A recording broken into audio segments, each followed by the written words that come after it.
Welcome, everyone. We are live on this lovely, lovely, what are we, Wednesday? For real? Wasn't it just, it was just Sunday, but I digress. Let's talk about this. Do you deserve goodness? Do you deserve anything? I want you to feel that question. Do you deserve it? Here's the fun thing. You see that word deserve? The moment you hear that word, you will either defend it and say, of course I do. Well, I'm worthy, I'm worthwhile. So, yes, I deserve goodness. Or you could say to yourself, well, I don't know if I deserve.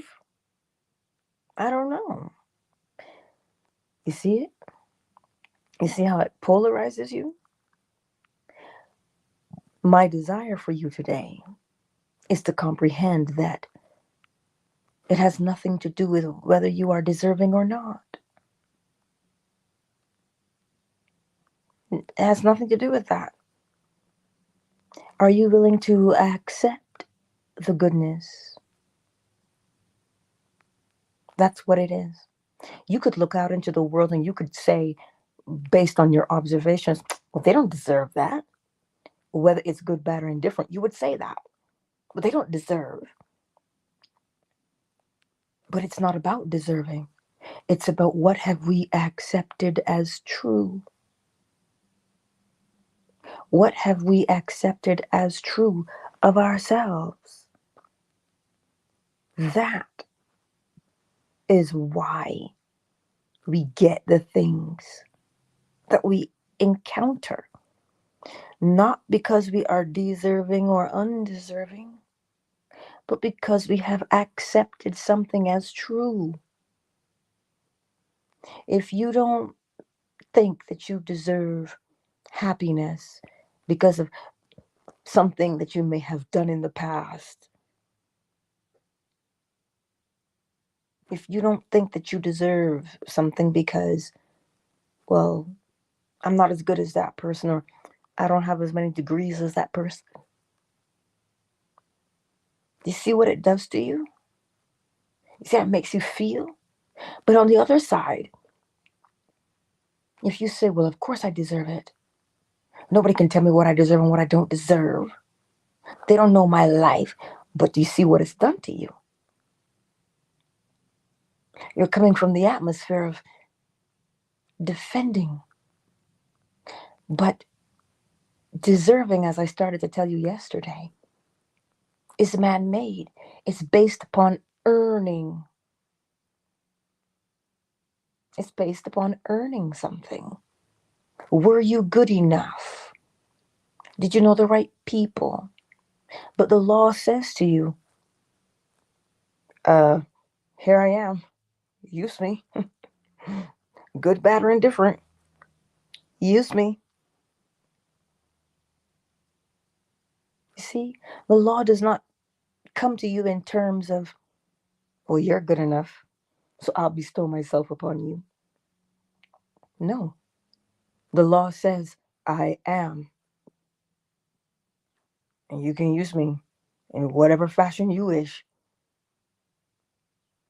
So it doesn't have anything to do with whether you think you're good enough and you say, well, I deserve. No. Deservedness is man-made because truthfully, which one of us, as we look at scripture, which one of us has not sinned and fallen short of the glory? Remember what sin is. You miss the mark. Which one of us hasn't missed the mark? Yet, if we realign and we obtain the mark, we get it, don't we? Not whether you're deserving or not. So spend some time to examine. Because if you don't see that hidden habit, If you don't see it, it'll keep you being undeserving. So look at your life. Look at your life. And you can ask yourself, just by all the things you experience, am I behaving like I deserve or I don't deserve? If you look at your life, you'll see it. It's in your actions. And then you've got to remind yourself, if you look out into the world, because the evidence is there before you, you will encounter who you think, well, shoot, some people just deserve to be buried under the prison, girl. Some people just deserve this. Some people deserve that. That is your opinion. It is man-made, based upon how good or how bad someone is. But the law says to you, I don't care how good you think you are. You can use me. I don't care how bad you are. You can use me. Why? Because the law is only interested in what? Its use. So you can use the law to change your life in any direction you see fit. Good, bad, or indifferent. The point is, use it. And along the way, as you use it, you will change. You will. You don't have to worry about, oh my God, what if I use the law wrong and I become arrogant?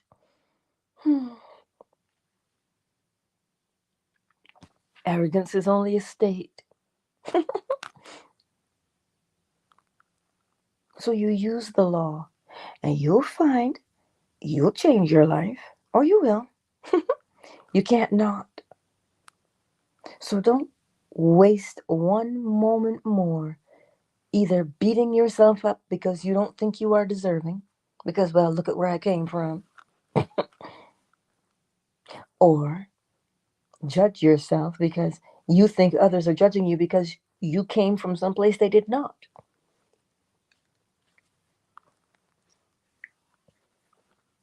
Trust and believe that the law is before you every single day, and your only job is to use it. That's it. There's nothing that you could have done to earn it. Which one of us is good 24/7? Which one of us is bad 24/7? Right?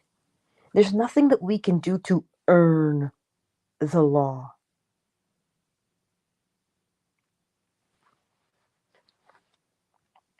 Let's look at this question here. Any tips to make it feel natural when you think about the desire? Repetition does work at times. However, the deep knowing doesn't sometimes come with repetition. The deep knowing comes with acceptance. And so the way to make things feel natural is persistence, meaning in the very beginning, for instance, right now, what we're talking about, deserving or undeserving, if you want to feel better about that, if you want to accept the fact that there's nothing you could do to earn or remove the law from your life, you can't earn it and you can't throw it away. The only thing you can do is accept it and use it. So how do you do that? How do you make it feel natural? You make it feel natural by practice, by use. So when you have a desire, whether it's more money, a relationship, a car, a house, it doesn't matter what the desire is. The acceptance of the desire. In the beginning, accepting the desire feels foreign. It feels unnatural to you because, well, it seems so trivial. Oh, do I really need this? Should I? And we find all of the excuses we can to deny ourselves that which we desire, whether we think it is too hard to accomplish or we think we are deserving or undeserving of it. But remember, the desire came from within. As within, so without. Life comes from within. So the desire came from within you. And so now, once the desire is there, take your time in the acceptance of it. How do you accept it? What would it be like if I had my desire? And you begin to toy with the myriad of ideas of what it would feel like if you had it. Now, one of those things that you say to yourself or you feel will be strongest. Well, what would it feel like? Oh my God, I would feel like so amazing. You know what? I would feel so relieved. I would totally cry if that happened to me right now. I would feel so special. It doesn't matter. One of those things that you say to yourself as you describe how you would feel, one of those things will stand out to you. Oh my God, if I had this, my friends would totally be jealous. If I had this, my friends, oh, she would just hate me. I'll give you an example. People think, one of these thoughts passes through their mind when they think about winning the quote unquote lottery. Oh my God, people are going to come to me for money. How am I going to say no? And they end up feeling worse. And then in that feeling of feeling bad, they reject the acceptance. Why? They reject it because they don't want to have to deal with the goodness that comes from it. All they can see is people are going to come out of the woodwork. I'll know family I never had. That's the part that makes us struggle with becoming natural. The amount of excuses we give ourselves on why we should not. But if we take the time to answer the question as to why we should and begin to toy with it, it'll start to feel more and more natural of you saying, you know what? If I had this thing, look at all the things I could do. I'd do this and I'd do this and I'd do this and do this. And then the more you contemplate it every day, well, yes, you know what? I didn't think of that. I could do this. Oh, and I could do that. Oh, no, that's right. I could even do that. And the more you contemplate it, you will begin to discover all the things that you could do and become with the acceptance of your desire. But that means you have to contemplate it every day, every moment. And it's in that contemplation that it will begin to feel natural to you. To say, yeah, you know what? I'd go here. I'd call this person. I'd sleep in. Really and truly. I would just sleep in. I'd take my weekends off. And the more you go through it and contemplate it, one of them will stand out to you the most. And that's the one that feels the most natural to you. This is why Neville Goddard says, experience in imagination what you would experience in reality. What would you do? What's the first thing you would do? If you would sit down and contemplate what the first thing is that you would do, well, you would start to open up more thoughts along the same line. And the more you contemplate it, the more at ease you become with just mulling over that ideal, the acceptance of it. That's what you're doing. You're moving from the state of not accepting it to the state of accepting it. And again, of course, it feels funny at first. It feels weird At first, it feels far-fetched and unbelievable, but only at first. So when you take the time to repeatedly entertain the idea, the desire, it becomes more and more natural to you the more you contemplate it, whether you contemplate the acceptance or you contemplate the excuses as to why not. Ah, you see, I knew that. I knew that wouldn't work. I knew that was going to be a waste of time. Nah, well, I can't do that. I don't know these people. How do I have any money? How am I going to do that? And you talk yourself out of it by way of repetition, just as you talk yourself into it by way of repetition. So the repetition cannot be avoided because it is what we do. We do things the same way every time. Repetition is what we do. So it is best to use repetition to contemplate the success, the acceptance. The more you contemplate it, the more you go through the best case scenarios, you prime yourself for the acceptance. And when you accept it as being natural for you, that's when you see the change on the outside. But if you do not remain faithful to repeat the contemplation on a daily basis,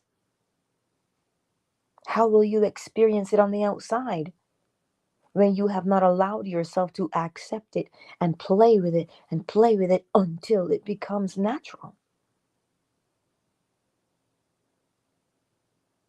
That's what we do. We do it naturally. Think about that. We contemplate things naturally. And that word deserving comes. That's why that word comes up. Because sometimes we want to talk ourselves out of our desire because it seems to be too big, too out of your reach. Well, what makes you think you deserve it? And that inner conversation begins to be aroused within you. And whichever way that inner conversation goes, you will either not accept or you will accept your desire. So this morning, what are you doing with your desire? Are you talking yourself out of it because you don't feel worthy of it? Again, it has nothing to do with whether you are worthy or unworthy, deserving or undeserving. What matters is, are you using the principle to make your life more comfortable?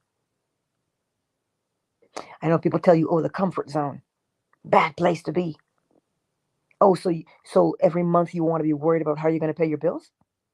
Every month you want to go through that every month just so you can't be in your comfort zone? No. You want the comfort.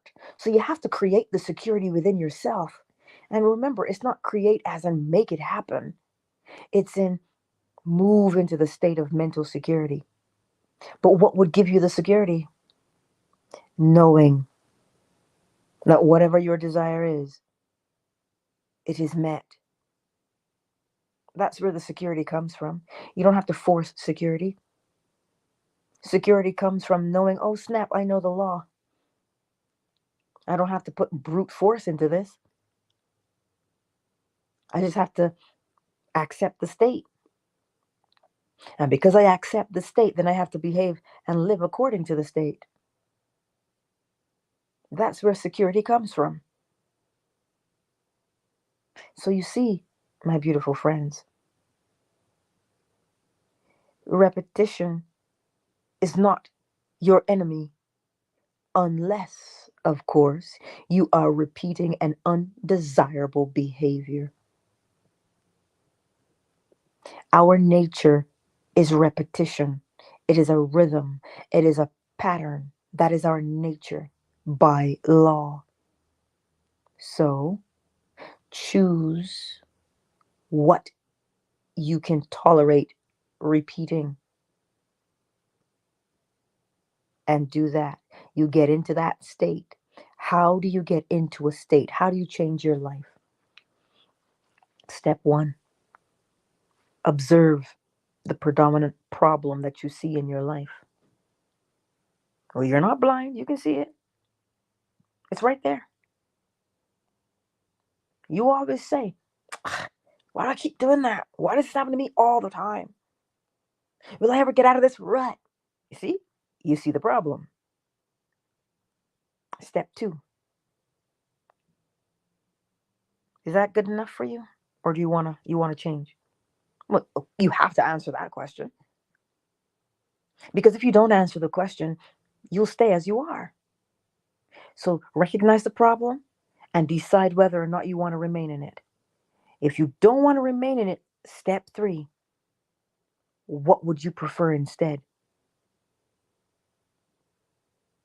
What would you prefer?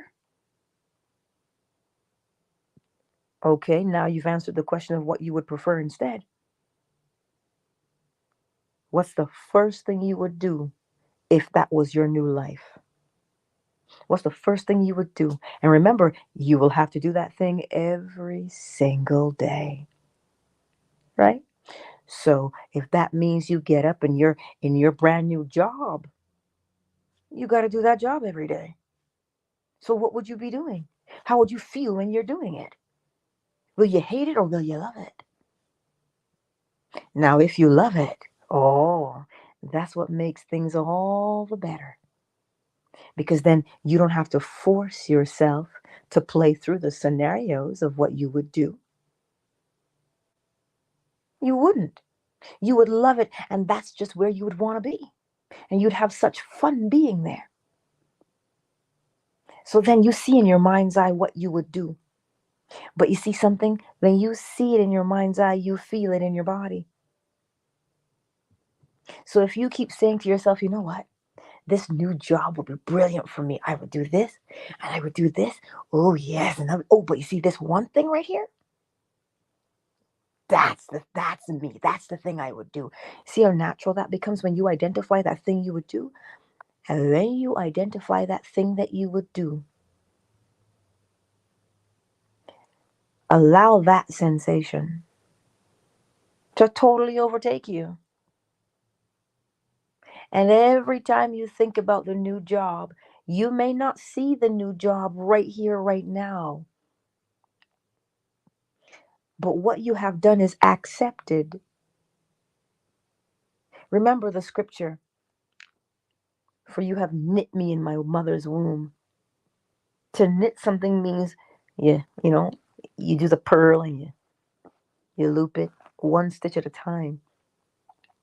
So that means your desire is coming together, all of the necessary components required. So if you need to get this bus or this train, you will find that when you get it, you will connect to the other one very easily. Everything will flow smoothly for you. Everything will flow smoothly for you. So when you accept, oh my God, that's my new job. That's exactly what it is. Like Elvira, I will love him and I will squeeze him and I will kiss him. Right? That's Elvira. Look at how much she was in love with that little itty bitty thing. She told you everything she would do with it. So when you are in that new job, what are you going to do? How are you going to feel? How are you going to behave? Entertain that. Because now, when you entertain that and you do it, you fall asleep in the peace of that. You wake up with the peace of it. You go through the day and you remember, even though you're going to the job that you don't like, you remember, wait a minute, I have already designed my new job. I'm all right. I'll see it. It's making its way towards you. You're making your way towards it. because it's all coming together.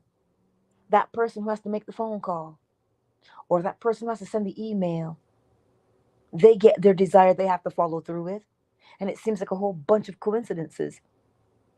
But if you relinquish your desire because you do not see it on the outside, are you still going towards it? No, you aren't. You've turned and gone the other way. So if you've turned and gone the other way, you cannot see it, can you? But you will see all of the other things that you don't want to participate in. So you accept it, even though you don't see it on the outside. Why not? Because it is what? What happens? Life happens from within. So you are the one planting the seed of that desire, that new job. And if you don't hold fast to it faithfully because you love it and that's what you would prefer to be, how is it? How are you just going to come across it? You're not. You have to remain faithful to it. But that's where we get caught up because we don't see it on the outside. The next time you have a desire and you think it's taking too long and you don't see it on the outside, remember the love that the bamboo farmer has for bamboo.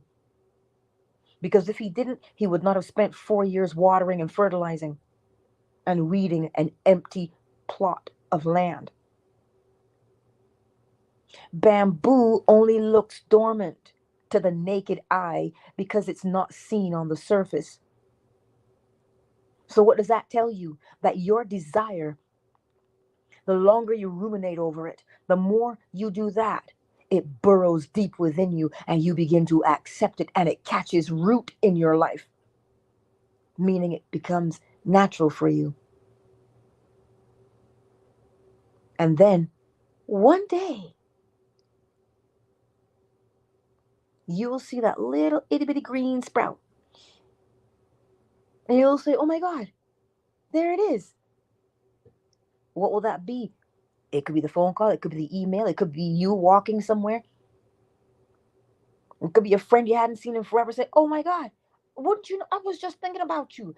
And I heard about this job and that's what made me think of you. Listen, I would like for you to call this person. This is why repetition and remaining faithful to your ideal is critical,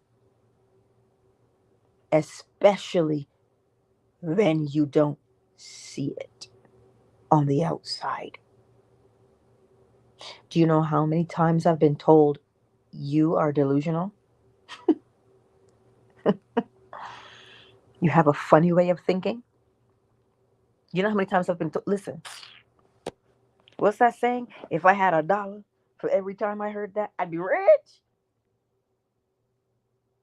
This is why Neville says, hush, don't tell anybody your desire. Don't tell anybody your business. You just go about your way with that itty bitty pregnancy.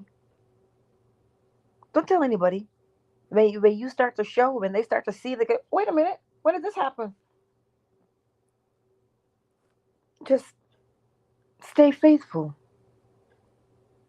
And remember, it doesn't have anything to do with your faithfulness, does not depend on whether you deserve or not deserve. Your faithfulness only has anything to do with how fast do you want to see that thing? Step 1, identify the problem. Step 2, is it good enough? Do you want to stay there? Step 3, begin to experience in imagination what you would experience in reality. Experience it where? In imagination. Because as within, so without. And every time you want to look out into the world and go, it's just taking forever, ain't nothing going to change. That deadline is approaching and nothing is changing. Oh, the moment you do that, you have turned your back on the seed you planted. Pull a Daniel. Daniel knew the lions were hungry. He knew it. But what did he do? Turned his back on hungry lions. You're like, well, that's brave. What else would you call it? You have to turn your back on the lions. That's the saying they have in Barbados when they ask you if you are rarely at home. You got lions at your door? Because if everything was going great at home, you'd be home. But something's keeping you from there. What? So that's why they say you got lions at your door, right? So turn your back on the problem and face the solution. Every single time we turn around, these scientists are telling us wherever you put your attention, that is what grows. If you talk to your plant every single day that's sitting on your windowsill and you touch it and you dust off its little leaves and you talk to it, every time you look at it, it's getting bigger, isn't it? It's blooming, it's doing something. But if you neglect it, if you remove your attention from it, what happens? It withers and it dies. So then, it's the same thing mentally. If you keep your attention upon why you cannot, oh, oh, if you keep your attention upon why you cannot, you will not, because that's what you're feeding. So if you keep your attention upon the solution, and let me tell you something, Linda, there he is. Let me tell you something. That is one of the things I will sit here and tell you that's one of the most challenging things you will encounter in your life. But do you know what will make it very easy for you to stay faithful and repeatedly return to your desire? The love for it. You have to love it more than you hate where you are. I'm going to say that to you again. You have to love your desire more than you hate where you are. Well, how do you know which one has your attention the most? The thing you love or the thing you despise? If you keep turning towards the thing that you love, that's why you've got to love the change and the person you say you want to become. And you have to love it so much.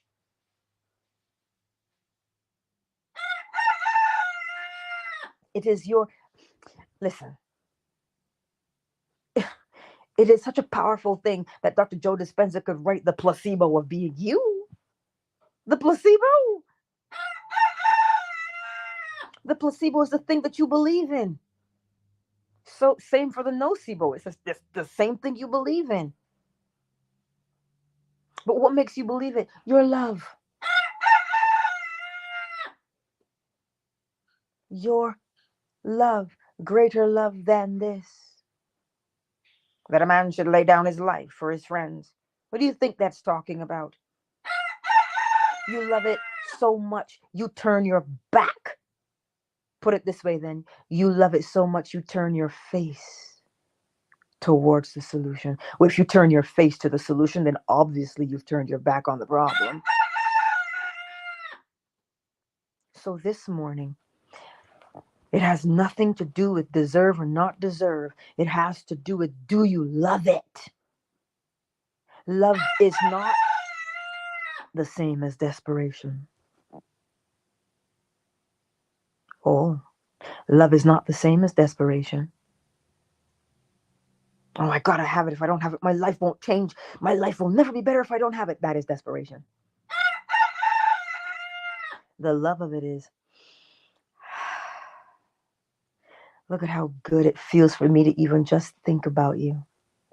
And I know all of the necessary components are coming together.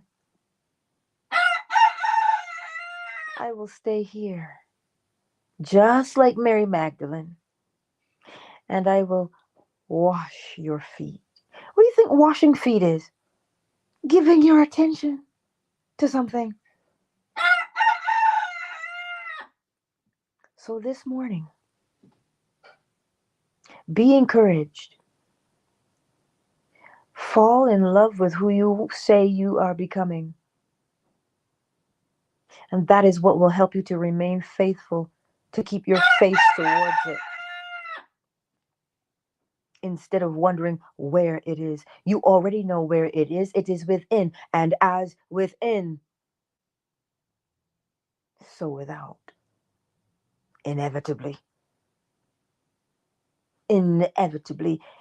Cannot happen any other way. So I don't know which one of you needed to hear that this morning. I know I sure did. Don't get it twisted.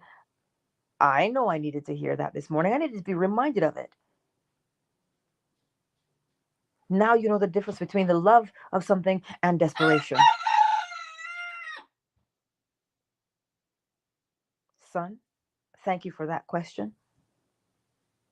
Well placed, darling, well placed. Let us take a moment, shall we, to welcome everyone into the space this morning. Who's here on Twitter? Let's go. I see you, beloved love troll, Matthias. Tiffany and Javion, yay! You're here. It's always beautiful to see you here on Twitter, my lovely friend.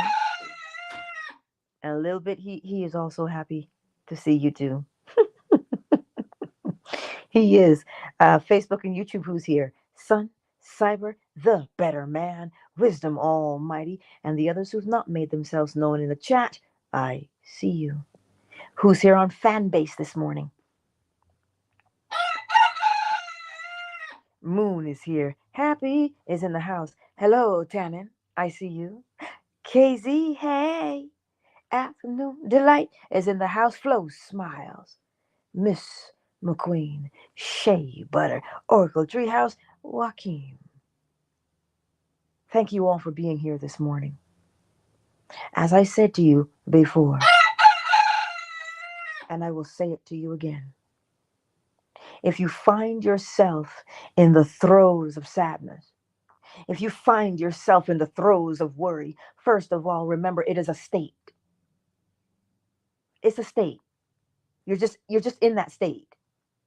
Great, okay. And I know you don't want to be there. So to move states, what would it be like if? What would it feel like if? And you fall in love with that new state. The moment you fall in love with it, you're in it.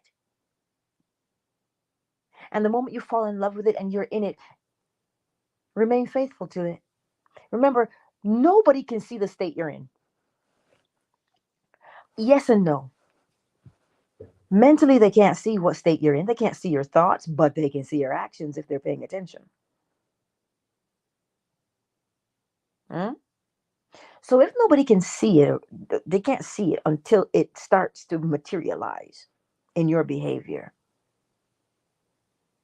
then nobody can judge you and tell you if you're deserving or not. For whatever state you move into, stay faithful to the state. How do you stay faithful to the state? Love it. Give it your attention. Give it your time. Make it important for you to want to be in its presence. Because why? You love the way it makes you feel. Let me tell you something, Linda.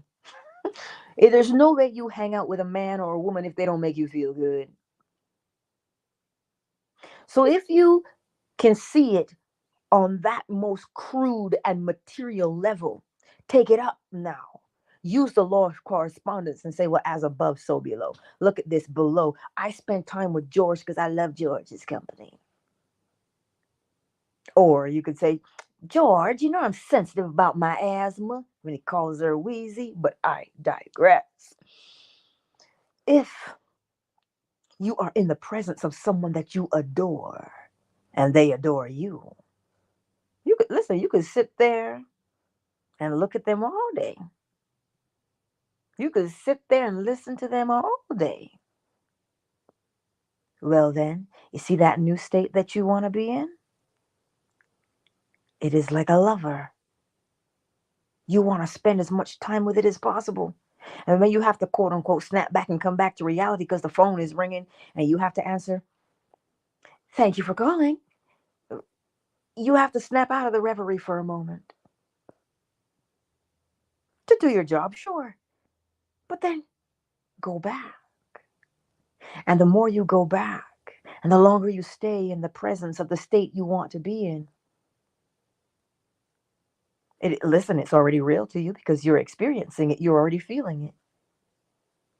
So when you see it and experience it in the flesh, it doesn't come as a surprise. You might say, darling, what took you so long?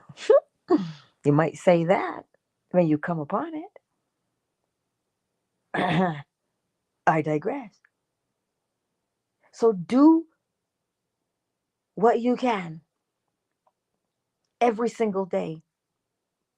Remind yourself then, my new state is like a lover, and I want to spend all of my time in its presence. And you'll see how fast that thing materializes. All it takes is your persistence. Because if you put these pieces together, you would understand that is exactly what you're doing now anyway. You're spending time ruminating upon all the bad things that are going on in your world. You're looking at all the problems and you're ruminating over them. You're spending all the time in their presence, even though you don't like it there.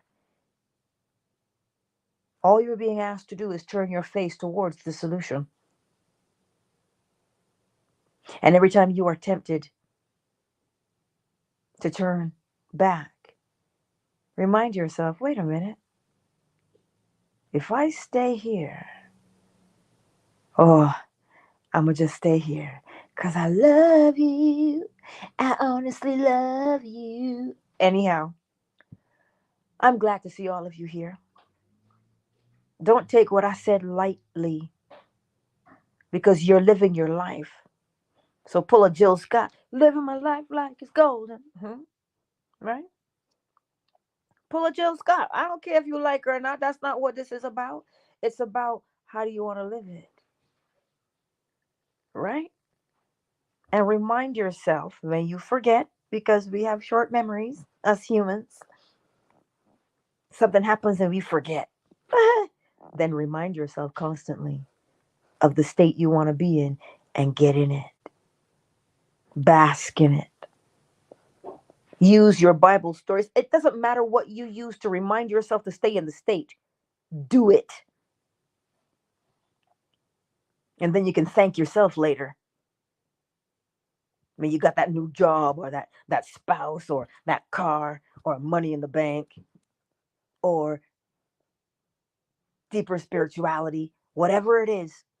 Whenever you experience it in the flesh, thank yourself for it because it wasn't me who did the work to stay in the state, was it?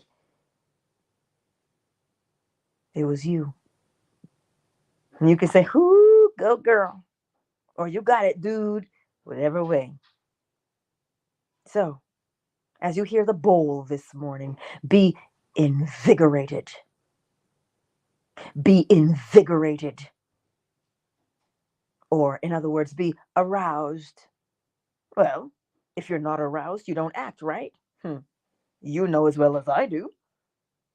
So be aroused to stay in the presence of your lover, your new state. Serious thing. So when you hear that bowl this morning, Impossible Bird song, identify your new state. And you'll know the new state by the way that it what? Feels. Yeah, identify it. And spend some time in it. Protecting your state. Listen, you don't have to fight to protect the state. The very fact that you love it and you are in it, it blots out every single thing from around you. So it automatically protects itself.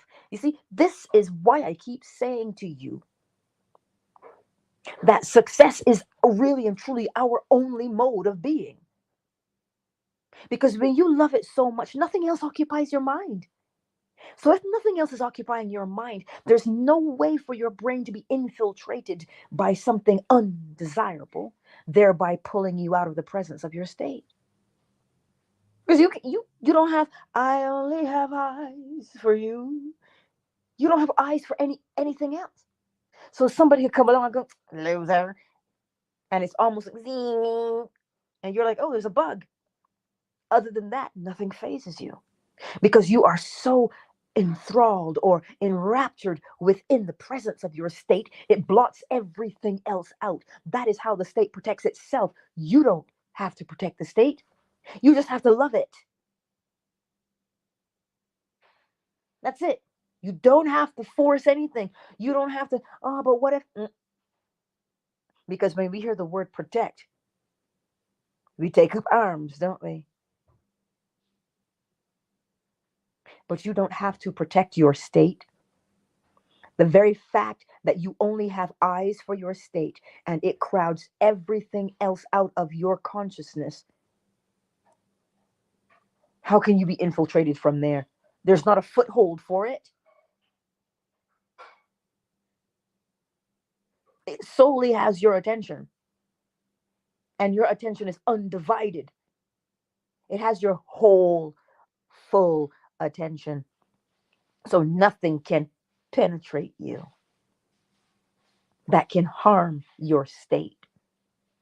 The state takes care of itself. The same way the state makes you act according to it, it protects itself in the same fashion. All you have to do is stay in it. And we stay in it by our love for it. The path of least resistance is attraction.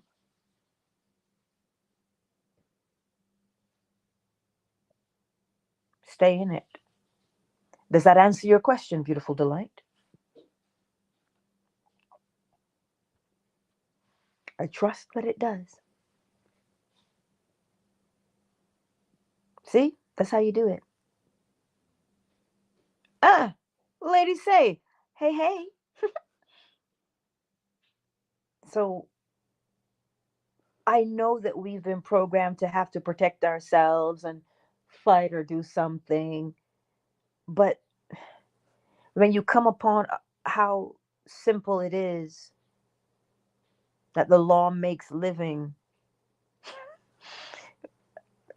you'll sit there and shake your head and go, and I've been doing it the hard way this whole time. Listen, whether you do it the hard way or the easy way, you still gonna do it. You're still gonna do it. It is law. You can't not do it. But the law says, cast your what? Your burden upon me. Because what does it say? My burden is easy and my yoke is light. Okay then. Keep walking around with a heavy burden. What's your heavy burden? Worry, anxiety about the worry, the fretting, the angst, the frustration. It's not that you can't have what you want. You're too busy hating where you are. Anyway, don't listen. I'm not here to beat you. I'm here to tease you so that you will test it for yourself. So that when you're sitting there or you're driving in traffic and you remember something that I said, and you say, she's nuts. But you know what? Let me let me see if there's any merit. I'm gonna solely put my attention where I want it to be for the love of this thing. I gotta prove her wrong, man. I'm gonna just stay faithful to it and see if there's anything there. Because I want to go back and tell her she was wrong. Well, I'm sorry. You can only come back and say, girl, you were right. Not because I'm right, but because you cannot be made a liar of. Good, bad, or indifferent. The law is always going to prove itself to you because it doesn't have a choice. It's always on. So, easy way or hard way? And I've always said only one thing in this world is meant to be hard, but I digress. So, this morning, as you hear the bowl, my beautiful friends,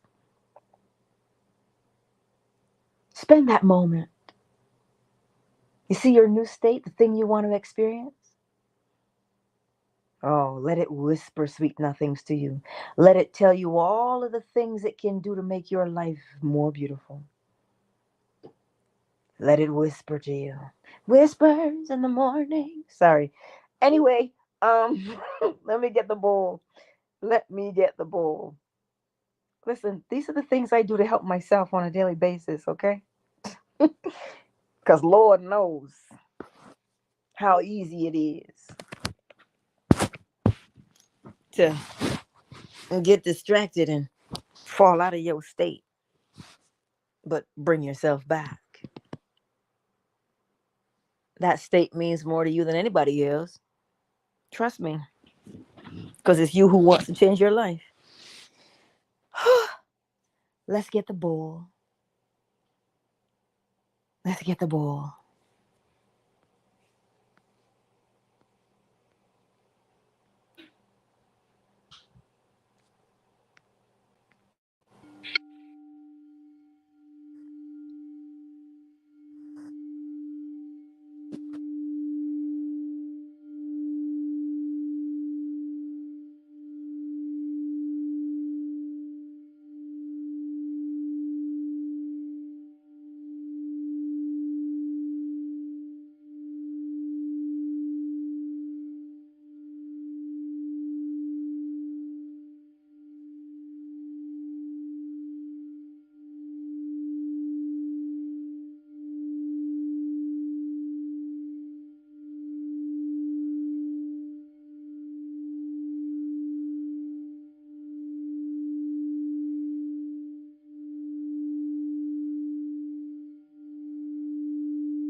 Countdown initiated. 5, 4, 3, 2. Beloved Love Troll, Lady Sai, Tiffany, and Javion. Sun, Cyber, the Better Man, Wisdom Almighty, Fanbase. So many of you. Sorry, I was in the chat in there. Thank you all for being here. I'll see you tonight. I don't know which lecture it is yet. I have to put the rest of them up because we answered all the questions last night. So I'll put up this week's lectures. And you'll see them so you can take part. But that's at 10:45 p.m. Eastern Standard Time tonight. And I will do the timestamps. I fell asleep last night out like a light.